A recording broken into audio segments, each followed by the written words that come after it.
দেখা যাচ্ছে যে আজকে অনেকেই যে আপনারা ধারণা করছেন যে ইমোতে কল যায় না, ইমোতে কল যায় না। এই দেখেন যতবারই কল দেই ইমোতে এরকম লেখা আসে।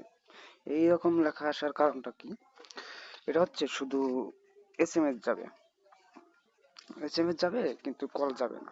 এটার কারণটা হচ্ছে সে আপনাকে কিছু সেটিং বদ্ধ করে রেখেছে। সেটা হচ্ছে সেটার বিষয়ে আমি আপনাকে জানাবো যে কোন বিষয়টা বদ্ধ করে রাখছে সেটিংটা। এখন হচ্ছে সেই অপশনে যাব। সেই অপশনে যাওয়ার পরে হচ্ছে নামের মধ্যে টিপে দিবেন। একটা উপরে দেখবেন তিনটে ডট ডট ডট ডট আছে, ডট ডটের মধ্যে টিপে দিবেন। দেওয়ার পরে হচ্ছে দেখেন যে এই যে আপনার আইডির নামের নিচে দেখবেন এই যে প্রাইমেসি অন, এই যে এইটা দেখেন নামের নিচেরটাই, সেটার মধ্যে টিপে দিবেন। এই দুটো অপশন উপরে হচ্ছে কল মি, এটা হচ্ছে চালু করে দিলে কল আসবে।